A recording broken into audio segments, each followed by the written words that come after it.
Kinabukasan ay naging busy ang bayan ng Camelot dahil dumating na ang oras ng pagpupulong ng mga miyembro ng Round Table.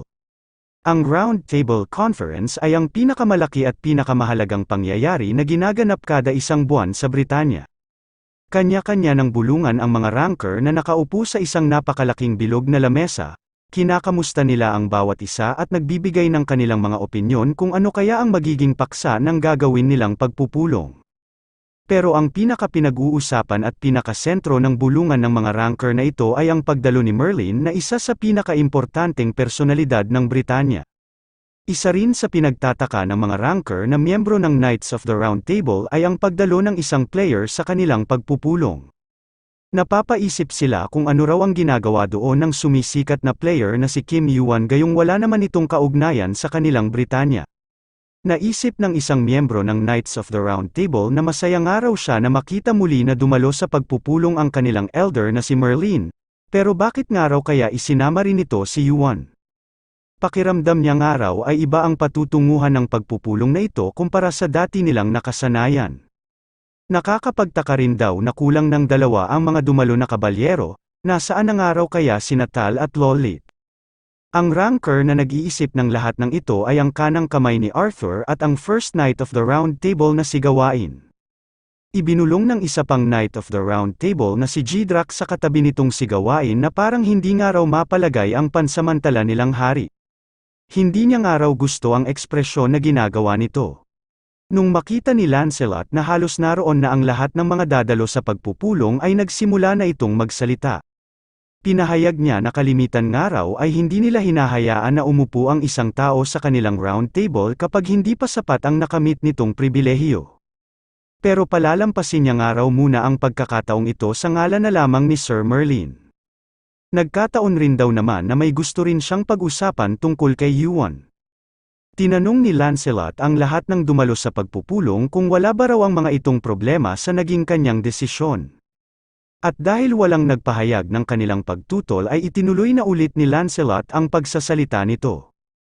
Sinabi ni Lancelot na hindi nga raw porket pumayag na ang lahat ay malilimutan na nila na isang tagalabas si Yuan. Nagparinig siya kung alam ba raw ni Yuan ang kahulugan ng pagdalo sa kanilang round table, at kung kilala ba rin daw nito kung kaninong upuan ang inuupuan niya. Habang hawak ang isa pang katabi niyang upuan ay sumagot si Yuan na hindi niya raw alam ang sinasabi nitong kahulugan.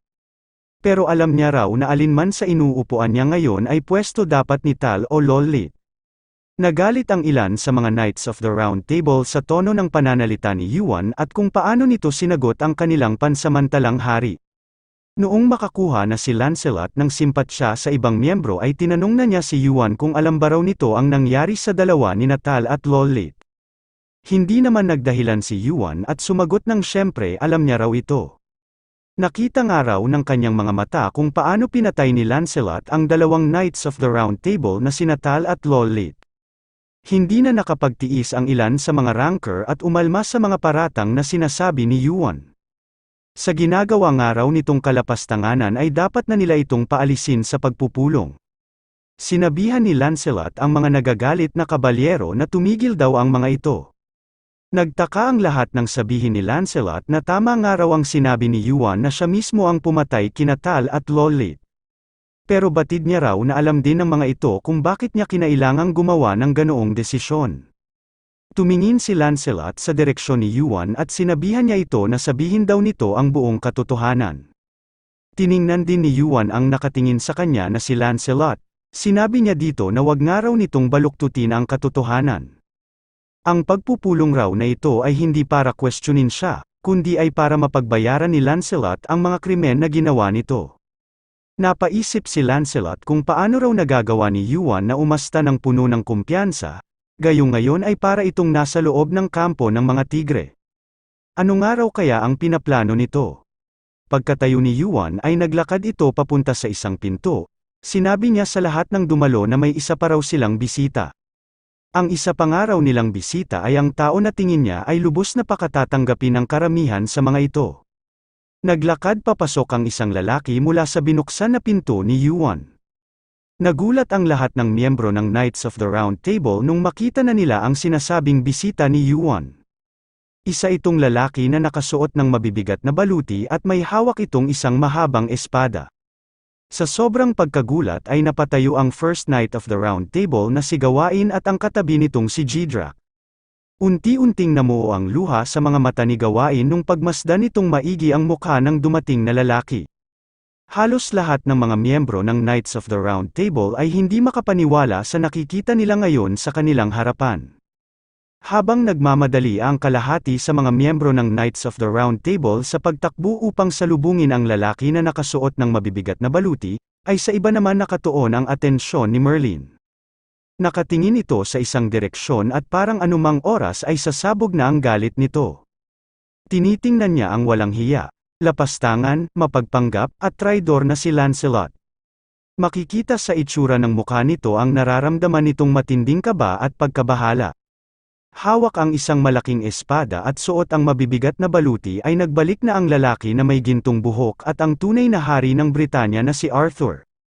Agad na nagsilapit ang mga naunang miyembro ng Knights of the Round Table papunta kay Arthur. Lahat ng mga ito ay nananabik at natutuwa habang tinatawag ang kanilang totoong kamahalan. Nagsalita si Arthur at sinabing ikinagagalak niya nga raw na makita muli ang mga pamilyar na mukha ng mga kabalyero. Una niyang tinawag ang kanyang kanang kamay na si Gawain. Tinanong niya si Gawain kung kamusta na raw ang anak nito at kung ginagamit pa ba raw nito ang espada na kanyang iniregalo. Nakumbinsi si Gawain na ito nga ang kanilang hari na si Arthur dahil walang alam ang iba niyang mga kasamahan sa Knights of the Round Table, na ang espada na ginagamit ng kanyang anak ay nagmula mismo sa kanilang hari. Napatanong si Gawain kung bakit ngayon lang daw nagbalik ang kanilang kamahalan.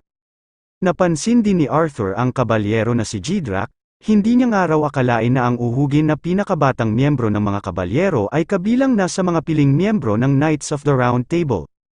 Sinabi ng naiiyak na si Jidrak sa kanilang kamahalan kung alam ba raw nito kung gaano na sila katagal na naghihintay sa kanyang pagbabalik. Takang-taka naman si Lancelot kung ano raw ang mga nangyayaring ito. Sigurado nga raw siya na patay na si Arthur, kung talagang ito nga raw si Arthur at nagbalik na ito upang kuhanin ang kanyang trono, magiging katapusan na niya raw ito. Naisip ni Lancelot na hindi niya raw ito hahayaang mangyari. Nagmamadali na nag-isip si Lancelot kung paano niya nga raw matatakasan ang sitwasyon na ito. Kahit puno ng kaba ay nag-isip ito kung ano raw ang maaari niyang gawing dahilan. Sa pag-iisip ni Lancelot ay naalala nito ang mga impormasyon na sinabi sa kanya noon ni Natal at Lollit. Pinahayag ng mga ito na nasa Britanya raw si Kim Yuan at may kasama raw itong demon na nagngangalan na Mamos. Nung makapag-isip na si Lancelot ng maaaring may dahilan ay agad nitong pinukpok ang lamesa na siyang nakapukaw sa atensyon ni na Arthur at ng mga Knights of the Round Table na nakapalibot dito. Sumigaw si Lancelot na may isang demon daw na kasama si Yuan sa pagpasok nito sa Camelot. Ang demon daw na tinutukoy niya ay ang anak ni Belial. Ang Arthur nga raw na nasa harapan nila ngayon ay isang peke at isa lang daw itong doppelganger. Naguluhan ang ilan sa mga Knights of the Round Table nung mapakinig nila ang pangalan ni Belial na siyang kilala sa tawag na King of the Doppelgangers. Sinabi ng isang kabalyero na habang ginagabayan niya ang mga bagong dating na players ay nakita niya nga raw mismo na may ginarantiya si Yuan na isang demon. Hindi naman agad naniwala ang lahat sa mga sinabi ni Lancelot, bakit nga raw ang mga ito nagdududa sa kanilang hari na si Arthur gayong dala nito ang Excalibur na siyang simbolo ng King of the Knights. Sinabihan ni Lancelot ang mga pumapanig kay Arthur na sigurado nga raw siya na isa lang itong impostor. Sinabi niya na manood daw ang mga ito ng mabuti. Nagtaka ang mga miyembro ng Knights of the Round Table nung ilabas ni Lancelot ang espada nito. Sabihin na nga raw nila na may katotohanan ang sinasabi nito, pero ano ba raw ang binabalak nitong gawin? Pinayuhan ng mga miyembro ng Knights of the Round Table na ibalik daw ni Lancelot ang espada nito. Naisip ni Lancelot na bulok nga raw ang naging plano ni na Yuan. Kahit ano pa nga raw ang gawin ng mga itong pagdadamit ay balewala lang ito kapag napatunayan na niya na isa lang itong impostor. Nakalampas si Lancelot sa mga pumipigil sa kanya na mga miyembro ng Knights of the Round Table at agad na sinugod ang lalaki na may gintong buhok na si Arthur. Nung patama na ang espada ni Lancelot ay agad na sumulpot ang pinakamatanda sa pagpupulong na si Merlin, at dumepensa sa ginawa nitong pag-atake. Nakahanda na ngayon na gumalaw ang kanina pang nagpipigil na si Merlin. Sa likuran niya ay unti-unti nang nawawala ang balat kayo ng isang demon na nagpapanggap na si Arthur. Nawala ang malaking hubog ng katawan ni Arthur at doon ay lumabas ang demon na si Mamos. Pinuri nito ang ginawang pagliligtas sa kanya ni Merlin, sinabi niya rin na akala nga raw niya ay mapupugutan na siya ng ulo. Sa paglabas ni Mamos ay nakumbinsi ang mga nakakita ng pangyayari na isa nga lang pala itong impostor. Inutusan ni Lancelot ang mga naguguluhang Knights of the Round Table na dakipin daw ng mga ito sina Yuan. Nagsalita naman si Mamos at tinawag na lalaking may buhok na damong dagat si Lancelot. Tinanong niya kung bakit daw alam na alam nito na isa lang talaga siyang impostor. Parang siguradong nga raw ito na imposible nang makabalik pa ang hari nila na si Arthur. Kinumpas ni Mamos ang kamay nito sa kanyang likuran at sinabing naroon daw ang tunay na hari. Itinuro ni Yuan ang kanyang ulo upang ipahiwatig kay Lancelot na nautakan nila ito. At mula sa suot niyang guwantes ay ginamit na niya ang kapangyarihan ng kanyang kaini. Nagtaka si Lancelot at ang iba pang miyembro ng Knights of the Round Table nang biglang nagliwanag ang kaini ni Yuan at doon ay unti-unting lumabas ang isang napakalaki at makapangyarihang halimaw. Lumabas si Arthur na nasa anyo ng isang orc at pagalit na sinambit ang pangalan ni Lancelot. Natakot si Lancelot nung lapitan siya ng isang napakalaking orc. Sinabi ng orc na ito na tama nga raw ang iniisip ni Lancelot, siya nga raw ang totoong Arthur. Habang takot na takot si Lancelot ay nagtanong si Arthur kung paano nga raw nito na sigurado na patay na siya. Nanginginig ang katawan ni Lancelot habang iniisip nito na naaalala nga raw ng kanyang katawan ang isang pamilyar na presensya. Sigurado nga raw siya na si Arthur ang orc na nasa harapan niya ngayon. Habang pinapasagot ni Arthur si Lancelot ay sinubukan ni gawain na lapitan ang kanyang totoong kamahalan na nasa anyo ng isang halimaw. Hindi na niya naituloy ang kanyang paglapit nang bigla siyang pigilan ni Merlin. Nagtaka si gawain kung bakit siya pinigilan ng kanilang elder. Sinabihan naman ni Merlin si gawain na wag nga raw itong makikialam dahil may kailangang pag-usapan si Lancelot at Arthur ng sila lang dalawa. Nagawa na ni Lancelot na makasagot sa tanong ni Arthur kung paano nga raw nito nalaman na patay na siya. Sinabi nito na nagkataon lang daw na natandaan niya na may isang demon doon na kayang magpanggap kaya nalaman niya na peke lang ito. Kahit natatakot ay sinabi rin ni Lancelot na hindi nga rin daw siya sigurado kung talagang si Arthur ba raw ang kausap niya ngayon. Sinabi ni Arthur na pinagkalat nga raw ni Lancelot na sa kanya nagmula ang Emblem of the King na meron nito. May inalis naman si Yuan na isang bagay sa hawak niyang Excalibur at iniabot niya ito kay Arthur. Sinabi ni Arthur na kapag may ganitong emblem si Lancelot ay maaari itong magpatunay na siya nga ang napili niyang sunod na hari. Habang umiiyak ng dugo ay sinabi ni Arthur na dalawa nga lang daw ang ganoong emblem sa buong mundo. At ngayon nga raw ay nasa kamay niya ang isa. Pasigaw na sinabi ni Arthur na sabihin nga raw ni Lancelot kung saan nanggaling ang emblem na hawak nito. Magkahalong galit at panlulumo na nagtanong si Arthur kay Lancelot kung galing ba raw sa kanyang anak na si Mordred Pendragon ang emblem na hawak nito. Sinubukan ni Lancelot na gumawa pa ng dahilan kung saan nanggaling ang hawak niyang emblem. Pero nakita niya ang puot at galit sa mga mata ng mga miyembro ng Knights of the Round Table. Halos lahat ng mga ito ay napagtanto ang ibig ipahiwatig ng totoo nilang hari na may kinalaman si Lancelot sa pagkamatay ng anak ni Arthur na si Mordred Pendragon. Nagmamadaling tumakbo si Lancelot nung makita nito na nawala na ang tiwala sa kanya ng mga Knights of the Round Table. Inis na inis ito habang iniisip na kailangan ng araw niyang makatakas. Binasag ni Lancelot ang isang bintana at nagmamadali itong tumakas palabas. Nagtataka ang ilan sa mga Knights of the Round Table kung ano na ang nangyayaring ito at kung sino ba raw ang kanilang pagkakatiwalaan. Sinabihan naman ng mga Knights of the Round Table na nakaintindi ng pangyayari ang mga nalilitong miyembro na bakit pa nga raw ang mga ito naguguluhan. Nakita naman daw nilang lahat kung paano tumakbo si Lancelot, malinaw na nga raw na may nagawa itong kasalanan at kailangan nila itong habulin. Nung hahabulin na ng mga miyembro ng Knights of the Round Table si Lancelot ay bigla silang pinahinto ng totoo nilang hari na si Arthur. Sinabi nito na kapag nga raw sabay-sabay na humabol ang lahat ng Knights of the Round Table kay Lancelot ay baka maging bunga pa ito ng kaguluhan sa mga naguguluhan na mga mamamayan. Pinaalala ni Arthur na kailangan nga raw nilang unahin ang kaligtasan ng mga mamamayan ng Britanya. Sinabi niya rin na kahit nga raw hindi nila habulin si Lancelot ay hinding-hindi rin ito makakahakbang sa labas ng Camelot ng kahit na isang beses. Binilisan ni Lancelot ang pagtakbo nito at naisip na kailangan niya nga raw unahin na makatakas ng Camelot. Hindi niya nga raw maaaring ganap na bitawan ang Britanya, pero kailangan niya nga raw munang makalayo at gumawa ng bagong plano para sa hinaharap. Inutusan ng nagmamadaling si Lancelot ang mga kawal na nagbabantay sa gate ng kastilyo na ngayon rin daw ay buksan na nila ito. Agad naman na binuksan ng mga tagabantay ang malaking gate kahit na nagtataka sila kung bakit mabilis na tumatakbo ang kanilang kamahalan. Pagkahakbang ni Lancelot sa labas ng malaking pinto ay bigla itong nagulat. May napakatibay na harang pala ang nakalagay doon na siyang naging dahilan ng pagtilapon ni Lancelot ng napakalayo.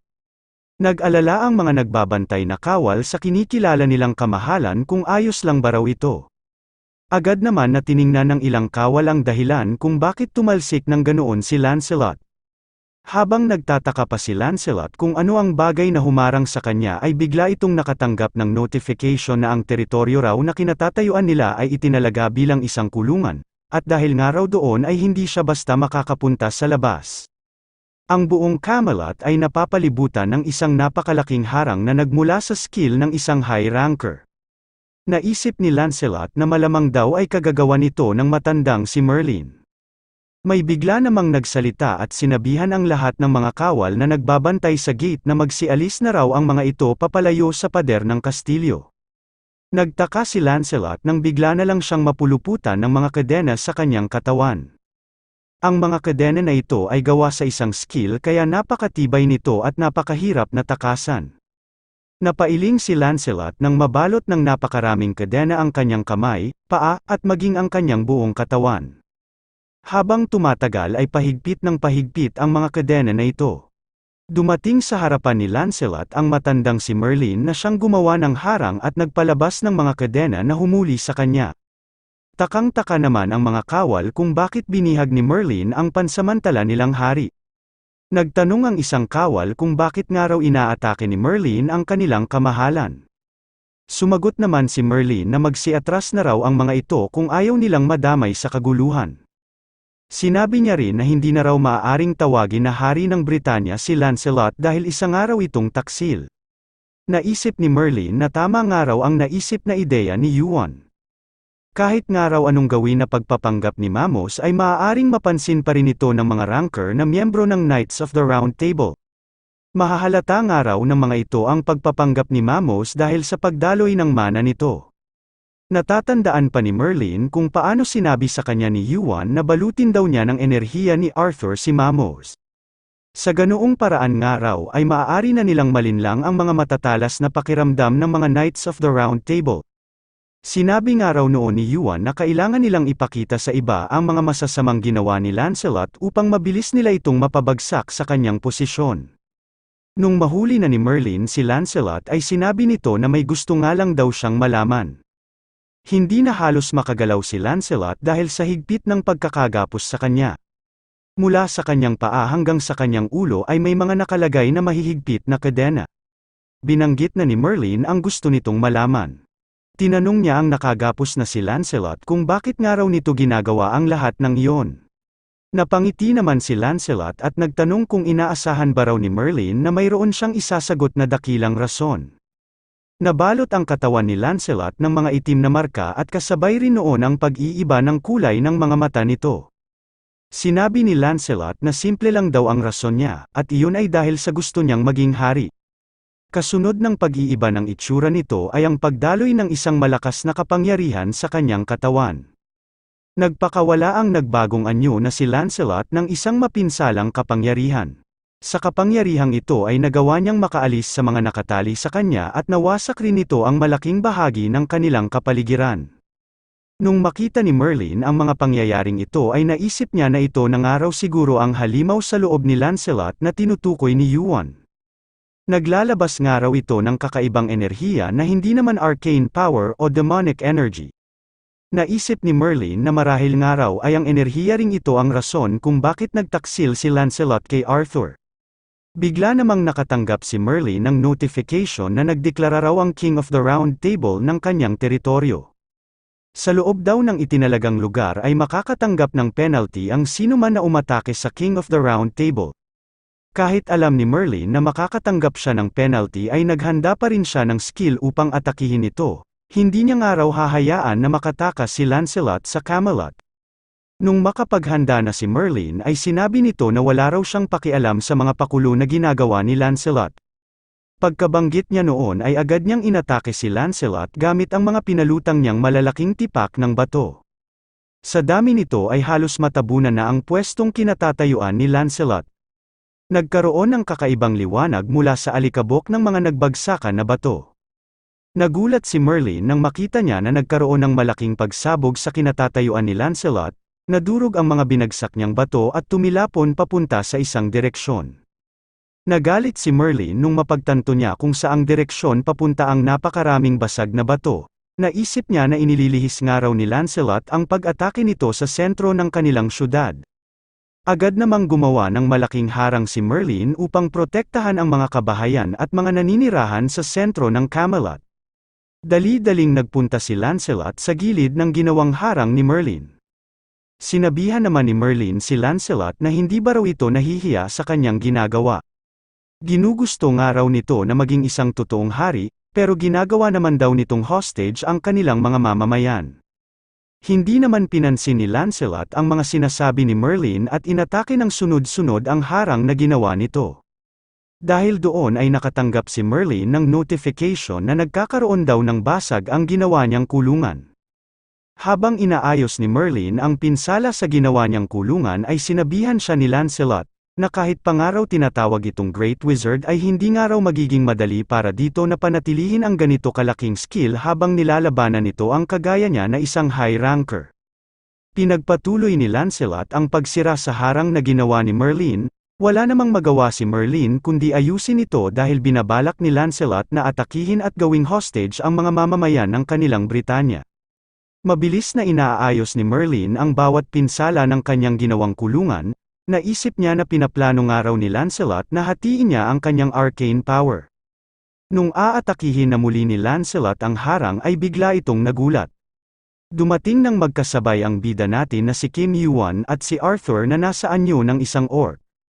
Inatake nila nang magkasabay si Lancelot pero nagawa pa rin itong maprotektahan ang kanyang sarili sa paggamit nito ng skill na Shield of the Round Table. Bigla namang nakatanggap si Yuan ng mga notification tungkol sa pagpapahayag ng mahiwagang itlog sa nararamdaman nitong gutom.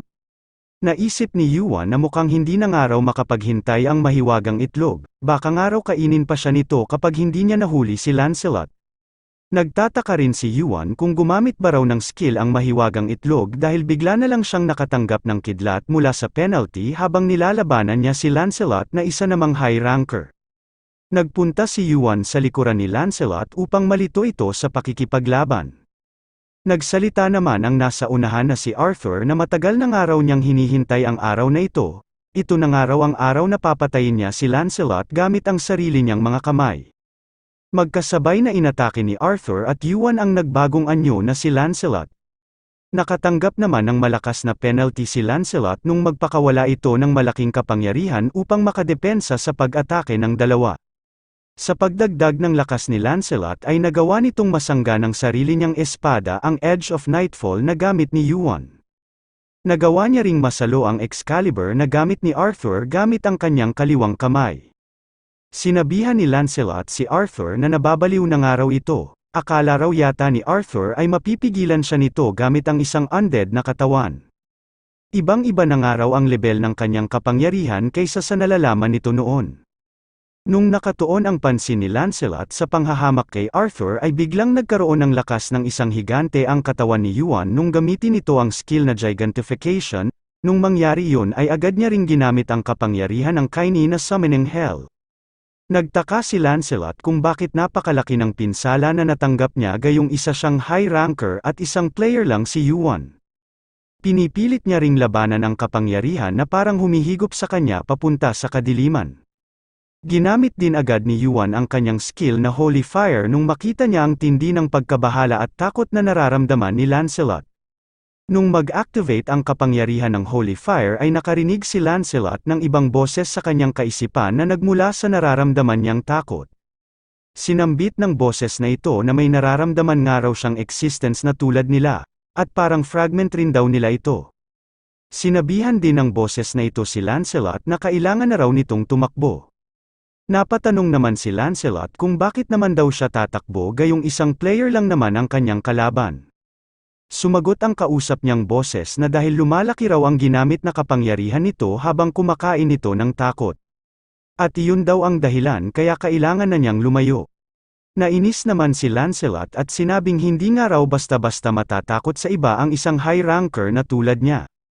Nung magpakita na ang napakaraming mata at matatalas na pangil ay sinabi ng boses na naririnig ni Lancelot na huli na raw sila. Sinabi ng boses na nagmula sa takot ni Lancelot na ang katawan, ang kaluluwa, at ang lahat daw ng mayroon nito ay mawawala at makakain ng buo.